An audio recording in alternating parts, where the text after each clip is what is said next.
Assalamualaikum warahmatullahi wabarakatuh. Selamat pagi semua. Pertama-tama terima kasih kepada Profesor Dr. Hasnah Faiza yang telah membimbing saya. Nama saya Hanifah Indriana, saya penyaji ketiga dari kelompok 10. Di sini saya akan menjelaskan tentang menganalisis hubungan genre pada setiap tahapan teks laporan kegiatan. Yang pertama itu ringkasan. Ringkasan laporan kegiatan mengandung unsur-unsur. Yang pertama tujuan kegiatan, 2 deskripsi kegiatan, 3 pelaksanaan kegiatan, serta 4 saran. Ringkasan laporan kegiatan berbeda dengan abstrak laporan penelitian. Perbedaan itu terletak pada unsur-unsur pembentuknya. Pada laporan kegiatan tidak terkandung landasan teori dan metodologi penelitian. Genre yang digunakan untuk mengungkapkan ringkasan adalah deskripsi. Kedua, pendahuluan. Tahapan pendahuluan pada laporan kegiatan berfungsi untuk menyampaikan latar belakang kegiatan yang telah dilaksanakan, gambaran tentang jenis dan bentuk kegiatan, tujuan, manfaat, serta strategi yang digunakan untuk melaksanakan kegiatan tersebut. Genre yang digunakan adalah deskripsi dan atau meliputi eksposisi. Yang ketiga, deskripsi kegiatan. Tahapan deskripsi kegiatan berisi paparan tentang nama kegiatan, lokasi kegiatan, waktu kegiatan, dan pelaksanaan kegiatan. Adapun pelaksana kegiatan adalah orang-orang yang terlibat dalam kegiatan itu untuk memaparkan semua itu. Genre mikro yang digunakan adalah deskripsi.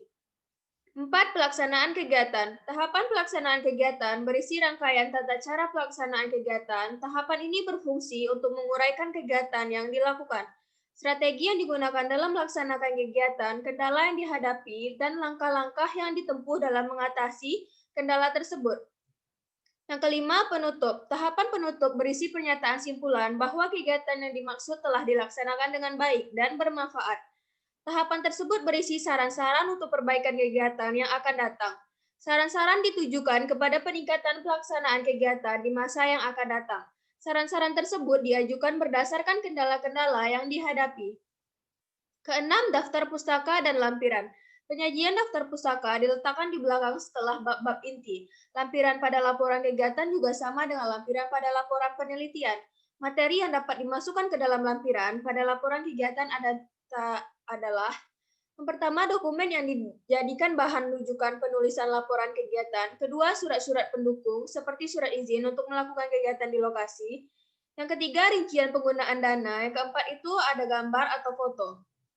Ketujuh, simpulan tentang struktur teks dan hubungan genre pada laporan kegiatan. Setelah dilakukan penelusuran terhadap struktur teks dan genre mikro yang digunakan untuk merealisasikan setiap tahapan yang ada dalam laporan kegiatan, dapat ditarik simpulan bahwa laporan kegiatan merupakan paparan hasil pelaksanaan kegiatan yang dibuat berdasarkan proposal yang telah dirancang sebelumnya. Setelah dilakukan penelusuran terhadap struktur teks dan genre mikro yang digunakan untuk merealisasikan setiap tahapan yang ada dalam laporan kegiatan, dapat ditarik simpulan bahwa laporan kegiatan merupakan paparan hasil pelaksanaan kegiatan yang dibuat berdasarkan proposal yang telah dirancang sebelumnya. Laporan kegiatan mengandung unsur-unsur inti yang saling terkait, yaitu ringkasan, pendahuluan, deskripsi kegiatan, pelaksanaan kegiatan, dan penutup.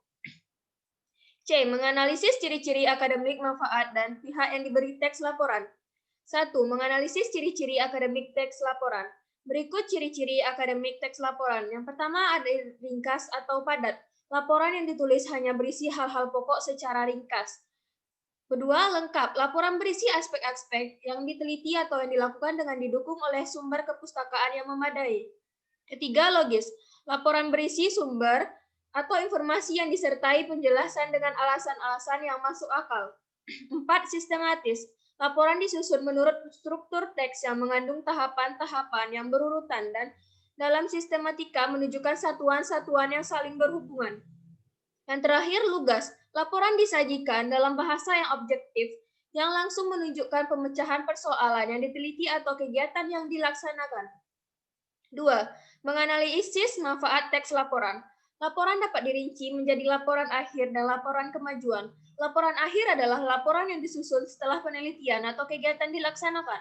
Laporan ini merupakan rangkuman dari keseluruhan pekerjaan dari awal hingga akhir. Dan laporan akhir dapat digunakan untuk menilai apakah penelitian atau kegiatan itu berhasil. Sedangkan laporan kemajuan adalah laporan yang disusun pada saat penelitian atau kegiatan itu sedang berlangsung. Karena laporan kemajuan mungkin dibuat lebih dari satu kali. Laporan kemajuan dapat dikatakan sebagai laporan berkala. Laporan kemajuan digunakan untuk mengukur pengembangan, penelitian, atau kegiatan yang dilaporkan itu menurut persentase 180 yang telah dicapai dalam jangka waktu tersebut. Sementara itu, laporan penelitian dan laporan kegiatan mengemban fungsi penting, yaitu yang pertama ada fungsi informatif, kedua fungsi pertanggungjawaban, yang ketiga fungsi pengawasan, yang keempat fungsi pengambilan keputusan. Tiga, menganalisis pihak yang diberi teks laporan. Apabila laporan yang Anda buat itu adalah laporan penelitian, laporan itu akan Anda serahkan paling tidak kepada dosen pembimbing Anda dan kepada program studi, petugas administrasi untuk keperluan penarsipan, atau ke perpustakaan untuk bahan bacaan. Dengan demikian, laporan yang Anda buat harus betul-betul bagus secara akademik supaya pembimbing Anda menyetujuinya. Apabila laporan penelitian itu ditujukan kepada sponsor sebagai penyandang dana, tentu saja laporan itu harus memenuhi kriteria yang ditentukan oleh sponsor tersebut. Pada konteks ini, hal penting yang Anda pertimbangkan adalah bagaimana laporan itu dibuat agar memenuhi harapan pembimbing dan sponsor, sehingga laporan Anda dapat diterima dengan baik. Sekian penjelasan dari saya. Wassalamualaikum warahmatullahi wabarakatuh.